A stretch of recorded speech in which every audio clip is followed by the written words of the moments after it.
Science school के आपके अपने इस यूट्यूब चैनल पर आप सभी का हार्दिक स्वागत है। आज की इस क्लास के अंदर हम बात करने वाले हैं क्लास 12th का चैप्टर सॉलिड स्टेट। ये क्लास 12th का स्टार्टिंग चैप्टर है, इनऑर्गेनिक केमिस्ट्री के अंदर आता है।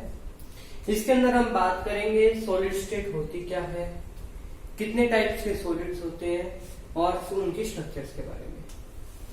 सबसे पहले बात कर लेते हैं सॉलिड होता क्या है। हम लोग हमारी प्रीवियस क्लासेस क्लास 9 के अंदर हमने जब पढ़ा था स्टेट्स ऑफ मैटर के बारे में, क्लास 11th के अंदर हम पढ़ चुके हैं जो हमारे स्टेट्स ऑफ मैटर है उसके बारे में। उसी का एक क्या है फर्दर डिवाइडेशन करके उसको आगे हम स्टडी करते हैं। सबसे पहले हम बात करते हैं सॉलिड स्टेट। सॉलिड होते क्या हैं? हम अक्सर बात देखते हैं कि सॉलिड हम कह देते हैं ऐसा कोई भी चीज जिसको कंप्रेस करने पे वो कंप्रेस ना हो, जिसकी वॉल्यूम सेम फिक्स रहती है और डेफिनेट शेप हो, वो क्या होता है? सॉलिड होता है। तो सॉलिड को अगर डिफाइन करना पड़े तो हम कैसे करेंगे? Solid is defined as that form of matter which possesses rigidity. Rigidity का मतलब होता है कठोर, मतलब सॉलिड। सॉलिड का ऐसे अगर मैं उसको कंप्रेस करूं तो वो कंप्रेस ना हो, and hence poses a definite shape and definite volume, जिसका क्या हो शेप एंड वॉल्यूम हमेशा कैसी रहती हो? फिक्स रहती हो, डेफिनेट रहती हो, वो क्या कहलाएंगे? सॉलिड। हमारे दिमाग में अक्सर एक क्वेश्चन आता है, कोई भी चीज अगर सॉलिड है तो किस कारण से सॉलिड है? कोई तो रीजन रहा होगा जो हम उसको क्या बनाती है? सॉलिड बनाती है। तो सॉलिड बनाने के लिए उसको क्या करती है? दो चीजें काम करती है। सबसे पहली चीज होती है इंटरमोलिक्यूलर फोर्स, जो उनके बीच के मॉलिक्यूल्स है उनके बीच में फोर्स कैसा है वो क्या बताता है कि अगर फोर्स हाई है तो वो क्या होगा? सॉलिड होगा, अगर फोर्स लो है तो लिक्विड होगा, और बहुत ज्यादा लो होगा तो वो गैसिड होगा। दूसरी होती है थर्मल एनर्जी। थर्मल एनर्जी क्या बताएगी हमें? कि थर्मल एनर्जी ये बताती है कि जो उसके अंदर अगर मैं टेम्परेचर को इंक्रीज करूं तो क्या चेंजेस आएंगे। तो सबसे पहले हम बात करेंगे इंटरमोलिक्यूलर फोर्स। हम इन दोनों चीजों को डायग्रामेटिकली समझेंगे, फिर इसको डेफिनेशन से समझेंगे। हम इनका डायग्राम कुछ इस तरह से ड्रॉ कर लेते हैं।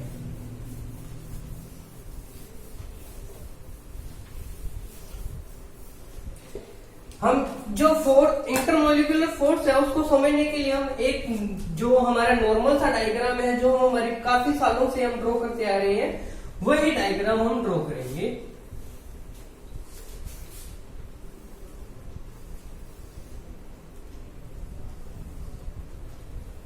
ये मैंने क्या ले लिया? कोई कंटेनर ले लिया या सॉलिड का कोई पार्ट ले लिया, वुड की। ये क्या है? वुड। क्या है ये? वुड। हम लोगों ने क्या किया? एक वुड ले ली, काफी सारा वुड का जो हम कहते हैं टेबल ले लिया, चेयर ले ली, कुछ भी ले लिया। उसके अंदर अगर मैं पार्टिकल्स यूं दूर दूर बनाऊं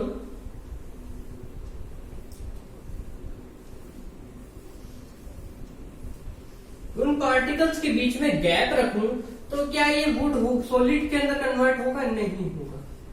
सॉलिड कोई भी चीज होगी इंटरमोलिक्यूलर अट्रैक्शन फोर्स या फोर्स ऑफ अट्रैक्शन जो होता है उसके कारण ही सॉलिड होता है। अब इनके बीच में क्या है? फोर्स ऑफ अट्रैक्शन है जो वो क्या है? कम है। सॉलिड के अंदर क्या होता है? मैंने आपको बताया, आप लोगों को शायद पता हो, 9th क्लास में आप लोगों ने पढ़ा है कि जो सॉलिड है उसके अंदर इंटरमोलिक्यूलर अट्रैक्शन फोर्स होता है जो वो कैसा होता है? हाई होता है। तो इसके लिए क्या करेंगे? हम इनको अच्छे से मैच होना जरूरी है, तभी ये क्या होंगे? सॉलिड होंगे। इनके बीच में गैप क्या होता है? बिल्कुल कम या ना के बराबर होता है।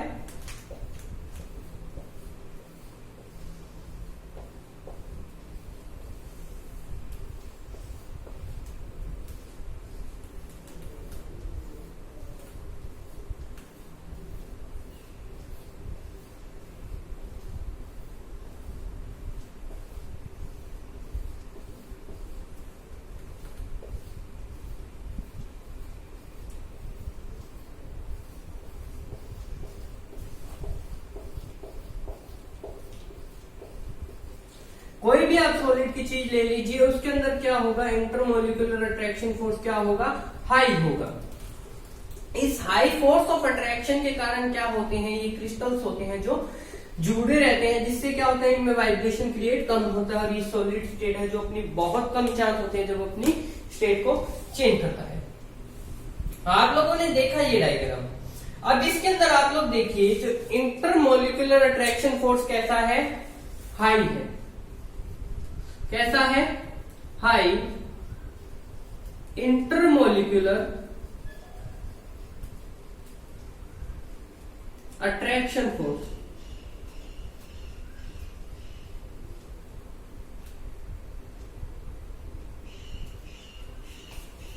इंटरमोलिकुलर अट्रैक्शन फोर्स कैसा है, हाई है, जिससे क्या कारण क्या हो रहा है, इनके बीच में क्या है, वाइब्रेशन क्रिएट नहीं हो रहा। वाइब्रेशन क्रिएट नहीं हो रहा तो ये क्या होते हैं, अपनी स्टेट को चेंज करने के लिए इम्पॉसिबल है। शेप इनकी कैसी रहती है, फिक्स रहती है और ये एक दूसरे को क्या नहीं करते, रिपेल नहीं करते। ये तो हो गया हमारा इंटरमोलिकुलर अट्रैक्शन फोर्स के बारे में कैसे वर्क करता है। अब दूसरी बात आती है हमारे पास थर्मल एनर्जी। थर्मल एनर्जी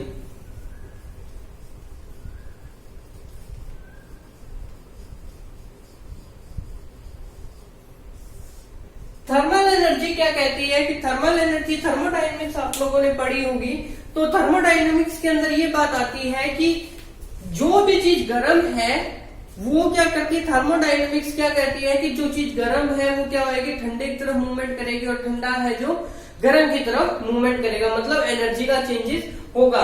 तो आप लोगों ने कैटल देखी होगी, थर्मोडायनेमिक्स की तरह रहती है, जब तक वो बंद है तब तक क्या है, एनर्जी लॉस नहीं हो रही। जैसे ही कैटल का ढक्कन खोला तो एनर्जी लॉस होना शुरू हो गया। ये थर्मोडायनेमिक्स का एक आप कह सकते हैं रूल है, यह एक याद करने का तरीका है। अब थर्मल एनर्जी इसके अंदर सॉलिड स्टेट के लिए कैसे जिम्मेदार है। आप लोगों ने क्या किया, एक आइस का टुकड़ा लिया,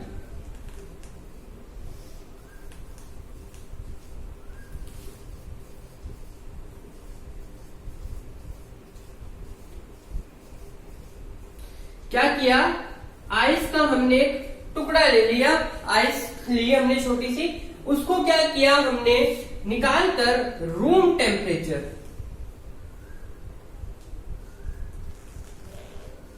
मतलब लो टेम्परेचर से हाई टेम्परेचर, लो टेम्परेचर से हाई टेम्परेचर की तरफ मूवमेंट करें। आप लोग थोड़ी देर बाद क्या देखते हो, जो आइस थी वो किसके अंदर कन्वर्ट हो रही है, ये आइस जाकर ये आइस कन्वर्ट हो रही है वाटर के अंदर। किसके अंदर कन्वर्ट हो रही है, वाटर के अंदर। फिर थोड़ी देर बाद मैंने क्या किया, इसी टेम्परेचर को इंक्रीज करके रूम टेम्परेचर से क्या कर दिया, बॉइलिंग टेम्परेचर तक ले आया मैं।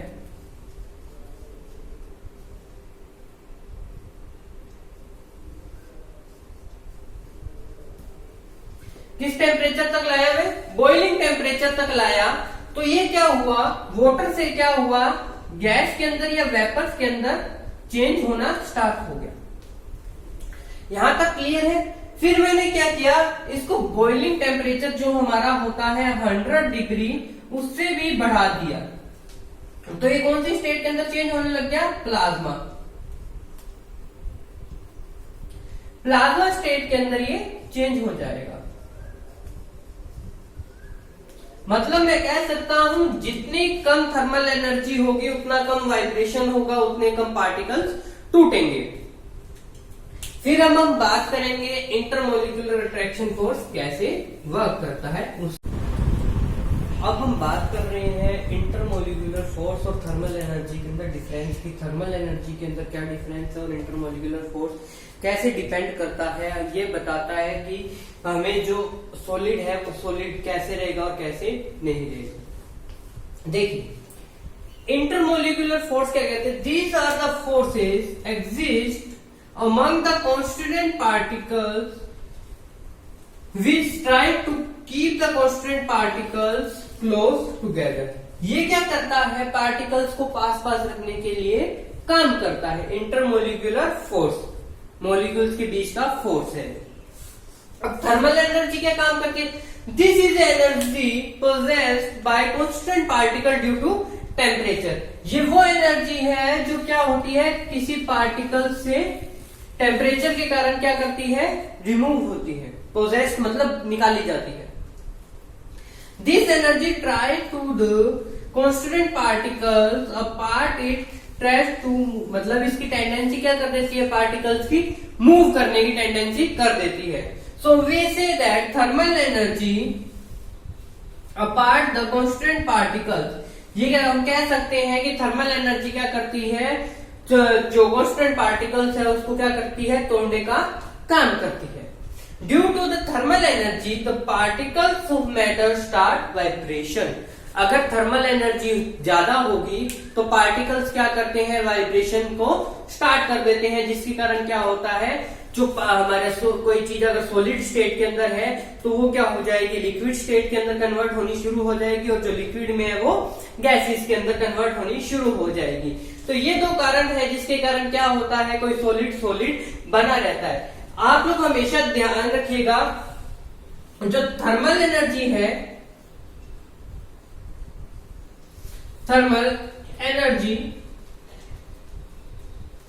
हमेशा क्या होती है, प्रोपोर्शनल होती है किसके, टेम्परेचर के।